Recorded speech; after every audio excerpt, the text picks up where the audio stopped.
బాగా receive చేసుకుందంటే all heroes dance అండి.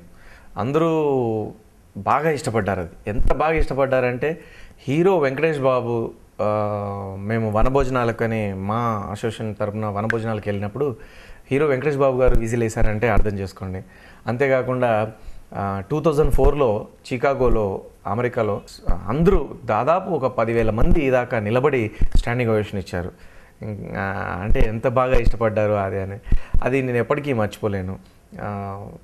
మెయిన్గా చాలా ఉన్నాయండి నా బ్రాండ్ పడ్డవి. ఈ తెలంగాణ ముసలావిడైతేనేమి, ఆట కావాలా పాట కావాలా అని నంది అవార్డ్స్ అప్పుడు వైఎస్ రాజశేఖర గారి ముందే ఆయన్నే ఇమిటేట్ చేస్తూ ఆయన నవ్వించాను, కడుపుబ్బా నవ్వించాను.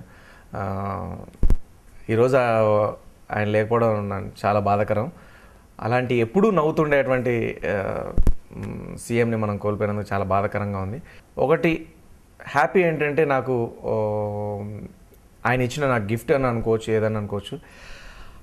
ఆయన ముందు ఆయన్ని మిమిక్రీ చేస్తుంటే, ఆయన ముందు ఆయన్ని ఇమిటేట్ చేస్తుంటే ఎంత పగలబడినవారంటే ఆ రోజు ప్రెస్ మీడియా వాళ్ళందరికీ కూడా ఆయన నవ్వుతూ ఉండే క్లిప్పింగ్స్ దొరికాయి అనమాట. అప్పటి వరకు ఆయన కొంచెం గెలిచారు, ఆ హడావిడిలో కొంచెం టెన్షన్లో అదంతా ఉన్నారు. చాలా ఫంక్షన్స్కి వచ్చారు, మామూలుగా అందరికీ హాయ్ అని చెప్పేసి లైట్గా స్మైల్ ఇస్తున్నారు. బట్ ఈ ఫంక్షన్లో, నంది అవార్డ్స్ ఫంక్షన్లో నేను చేసిన మిమిక్రీకి ఆయన పగలబడి ఇట్లా నవ్వుతూ ఉంటే, ఇట్లా చప్పలు కొట్టి చేతులు పెట్టుకొని ఇట్లా నవ్వుతూ ఉంటే, అది చూసిన పక్కన ఉన్న దాసనారాయణరావు గారు విపరీతంగా నవ్వుతూ ఆయన కళ్ళజోడు తీసి కళ్ళల్లో నీళ్ళు నవ్వి కళ్ళల్లో నీళ్ళు వస్తున్నాయన్నమాట. ఇటు పక్కకు రోషయ్య గారు, ఎం సత్యనారాయణరావు గారు అందరూ చాలా బాగా నవ్వుకున్నారు. సో మన వైఎస్ రాజశేఖర గారిని అంత బాగా నవ్వించిన ఏకైక వ్యక్తిని నేను కావడం నాకు చాలా ఆనందంగా ఉంది. చాలా అంటే వాళ్ళ ఇంట్లో నుంచి కూడా మెసేజ్ వచ్చిందండి నాకు వేరే వాళ్ళ ద్వారా, ఆ అబ్బాయికి చెప్పండి రాజశేఖర్ గారు అంత నవ్వడం మేము చాలా ఏళ్ళ తర్వాత మేము ఇప్పుడే చూడడం అని చెప్పేసి అని చెప్పడం జరిగింది. అది ఇంక అంతకంటే పెద్ద గిఫ్ట్ ఏమి ఉంటుందని. సో ఇలాంటివి గుర్తులు కొన్ని ఉన్నాయి. ఆట కావాలా పాట కావాలా కానివ్వండి, ఈ ఆల్ హీరోస్ డ్యాన్స్ కానివ్వండి. ఎందుకంటే ఆ హీరోల ముందే ఆ హీరోలు అంటే వజ్రోత్సవాలు అప్పుడు మా సినిమా వజ్రోత్సవాల ఫంక్షన్ అప్పుడు ఆ హీరోల ముందు ఆ హీరోలు డ్యాన్స్లు చేస్తుంటే ఆ హీరోలు ఎంత బాగా నవ్వుకున్నారంటే అంత బాగా నవ్వుకున్నారు. సో చాలామంది హీరోలు నిలబడి చప్పలు కొట్టారు కూడా. అందులో ఆ క్లిప్పింగ్స్ చాలామంది మొబైల్స్లలో ఉన్నాయి. అంతేకాకుండా చాలామంది నాకు చెప్తూ ఉంటారు, ఇప్పుడు చూస్తున్న మీలో కూడా చాలామంది ఉండొచ్చు, వాళ్ళ మొబైల్స్లో పెట్టుకొని అది కంపల్సరీ చూస్తుంటామని. ల్యాప్టాప్ ఓపెన్ చేసి ఫస్ట్ ఆఫీస్కి వెళ్ళంగానే ఈ క్లిప్పింగ్ ఆన్ చేసుకొని ఇది చూసిన తర్వాతనే మేము మిగతా పనుల మీదకి వెళ్తూ ఉంటామని చెప్పేసి ఇలాంటివి చాలామంది మీరు చెప్పి ఉన్నారు. దానికి నేను చాలా ధన్యునిగా భావిస్తున్నాను, చాలా హ్యాపీగా ఫీల్ అవుతున్నాను. చెప్పినారా దాదా శివారెడ్డి పాప మంచి వాడమ్మా, అదేమీ లేదు. మమ్మల్ని ఏం చేశారు కానీ బాగా కొంచెం ఎక్కువగా చేశారు. అది మాత్రం చేయకూడదని చెప్పాను, వార్నింగ్ ఇచ్చాను.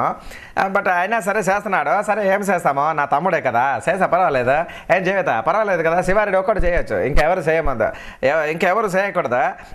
శివారెడ్డి ఒక్కడికే ఛాన్స్. ఓకే జీవిత బంగారం ఒక్క నిమిషం ఉండు బంగారం, నేను కూడా మాట్లాడతాను. అందరికీ సినీగోయర్.com వాళ్ళకి ప్రేక్షకులకి అందరికీ కూడా నమస్కారం అండి.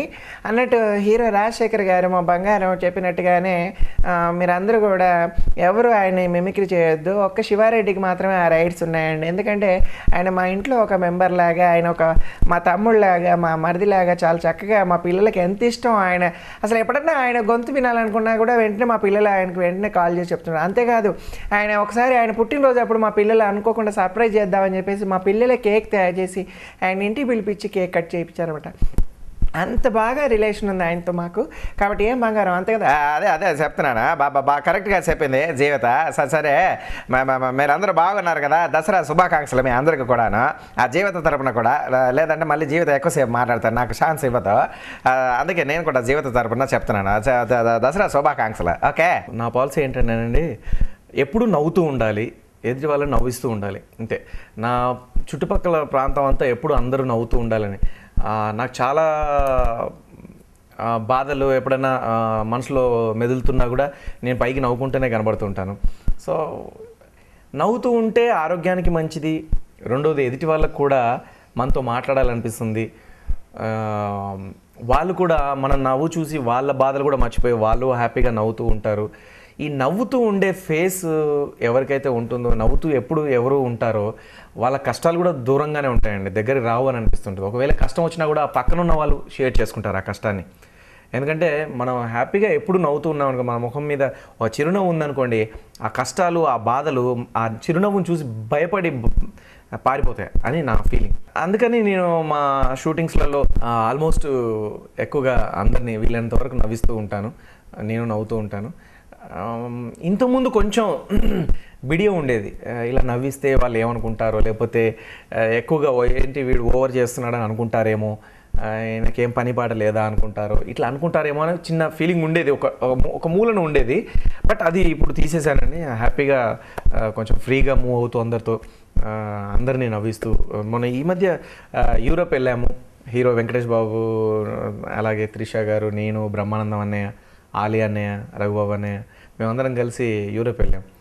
బ్రహ్మాండంగా అసలు 2 hours 3 hours బస్సులో మేము లొకేషన్స్కి వెళ్ళే వాళ్ళం, మళ్ళీ లొకేషన్ అదే బస్సులో తిరిగి వచ్చేవాళ్ళం అనమాట. సపరేట్ మాకు ఒక చక్కటి బస్సు పెట్టారు అక్కడ. ఎంత బాగా అంటే నిలబడి బ్రహ్మాండంగా, నేను అందులో మైక్ కూడా ఉందన్నమాట ఆ బస్కి. సో పాటలు పాడేవాడిని, మిమిక్రీ చేసేవాడిని, వీళ్ళు పగలబడి నవ్వేవాళ్ళు. అరే వచ్చే ముందు కూడా అన్నారు అందరూ, అరే నువ్వు లేకపోతే చాలా బోర్గా ఉండేదేమో, ఇన్ని రోజులు ఈ 15 రోజులు మాకు అసలు బోరే ఫీల్ కాలేదు, మేము చాలా ఎంజాయ్ చేసాము, థ్యాంక్స్ అని చెప్పేసి చాలామంది చెప్పడం జరిగింది.